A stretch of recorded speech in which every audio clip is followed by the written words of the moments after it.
Hey guys, today I have here the Infiniti QX80.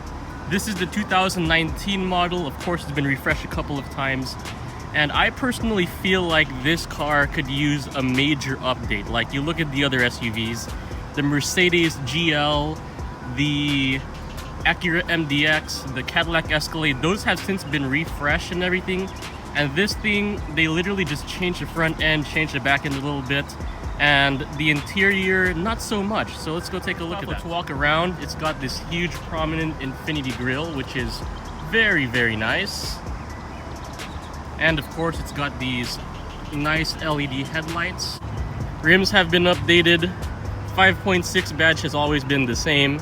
And no matter what year, even if you're looking at 2011, you really cannot see the difference other than the tail lights and the headlights from the outside. First key has the remote start functionality, lock, unlock.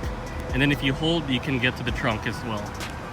It is a power lift gate, and as you look inside, if you're looking at this compared to like an Escalade or something similar, the room on this Infiniti looks a bit tiny. So if you're full of passengers here and you're trying to fill it up with luggage, notice that that's just one carry-on bag.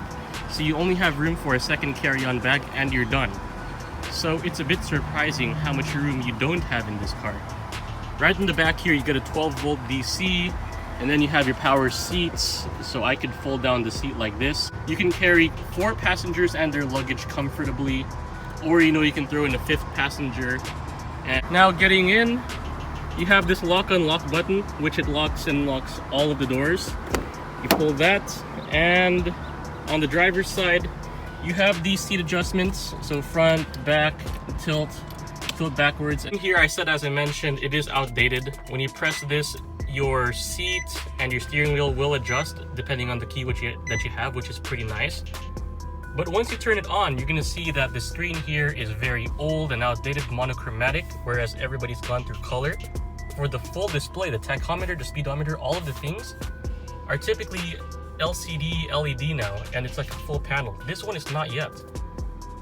And then when you look over here, this is like the Infiniti interface that's been around since like 2011.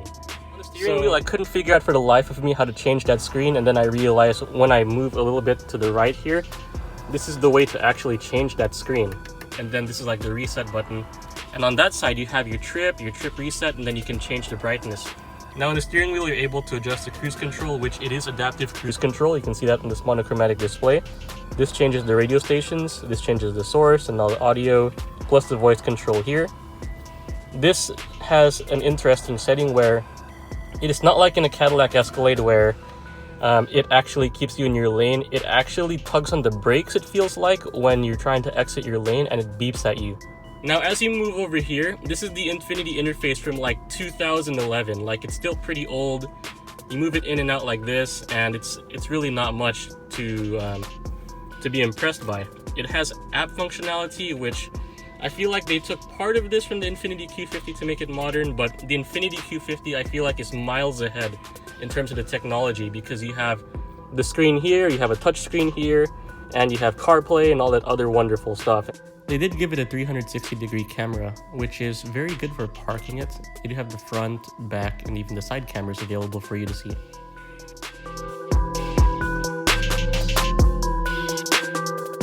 It looks like Infiniti went with a bit older technology to keep it reliable. So I guess that's what it is, because these buttons will function every time I press them. It's just that, oh my gosh, there's so many buttons here now. But at least if you're reaching down and trying to figure out, the volume or the temperature, it's easy to find out. Other things to note here, you have your heated seats. This one does not have cooled seats. I wonder if it's just the option that I have. There's this Infiniti logo here. Everything is leather wrapped. Everything is like a wood grain or wood feel, which is pretty cool. This one is your cup holders and coins or phones, whatever you want to put there. You got 2 USB ports up here. You have a 12-volt DC, tow mode, snow mode, and then this, I have no idea what this controller does here. And lastly, up here you have one compartment pretty much the same size as you have in the second row. You have other notable features. This one does have a heated steering wheel, and I must say that this steering wheel is interesting. When I first drove it, I thought that I would like it, but I actually don't. Like, if you want to go full wood, go full wood. If you want to go full leather, go full leather. But touching this is just weird, because I want to get the full wood feel, not like a quarter of wood and then like a quarter of leather. So that was just my only gripe about this. So even with all the things that I say about this Infiniti, the ride quality is still very smooth and very quiet. Like, that's one thing that Infiniti gets right. And Infiniti placed a decent sound system in here. It is Bose, it's not like Krell or any other super high-end system, but it gets the job done. I also like that the blind spot monitor is an internal light like this rather than an external light on the mirror. There is still no panoramic sunroof, there's just this one sunroof for the front row. The rims on this car, well, the tires, it's using Dueler HT by Bridgestone, and the size of them are 275/60 R20s, and of course you can rotate them. It's got four-wheel disc brakes all around, so that's a plus. And then from a fuel perspective, it has unleaded fuel only. It's premium fuel recommended, which means you can actually use regular gas in this thing. So if you're frugal and you like a big SUV, this might be a plus for you. Now, moving right along onto the side here, I do like that they have some really nice panels on this. So if you feel, no matter where you feel on this vehicle, you're not gonna feel like plastic. So that's always a plus. Like even the door handle here, you have slight wood trim over here, so it does feel luxurious. And then you have these lit Infiniti door sills, which at night they look really nice. And if you're in the second row, you have plenty of room in this car. So just take a look at this. It's got this huge center console, which is reminiscent of like in Japan, you have Toyota Alphords with these huge center consoles and a lot of things you can possibly do. And I believe some of these come with like a rear seat entertainment, and that makes it pretty nice as well. If you're a second row passenger in this car, the second row is really the place to be. Like, take a look at all this room that you have here. It is quite awesome. And then here you have two cup holders, you have your own center console, which is pretty much as big as the front center console, so that's surprising. And you also have some USB plugs, which is like new for 2019. You have your temperature control as well here. It does not have radio like in the other big SUVs, but it is pretty comfortable if you're just, enjoying the ride back here. Now, as you get into the third row, this is where things start getting really cramped, and this is where I really like the Escalade, because look at this. This is my leg, and then this is how much room I have to the seat. Like, if I stick my hand down, my leg here is not resting on the seat itself. So the rear seat is not a comfortable position to be in. The hood. Oh wow, this is the first hood where it doesn't go up all the way. I have to push it up. I feel like it's gonna stop on me. The engine on this is a 400 horsepower, 413 pound-feet of torque engine with a towing capacity of 3,800 pounds. It gets you from 0 to 60 in less than 6 seconds. I'm gonna rev it up a bit just to hear the engine, which I think the engine here sounds pretty nice.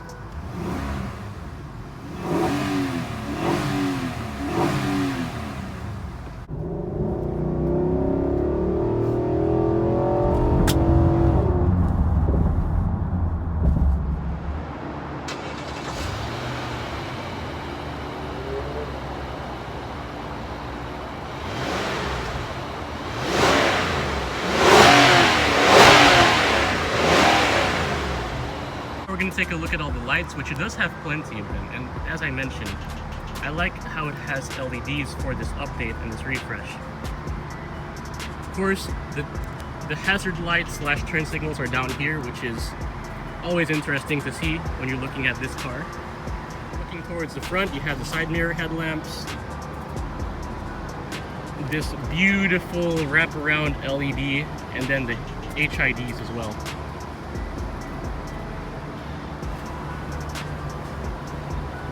And that's it for this review. Hope you guys like this review of the Infiniti QX80, and I hope to see you in the next one. Please drop a like if you liked it. Please comment down below with your thoughts and subscribe if you can. Thank you very much. Bye.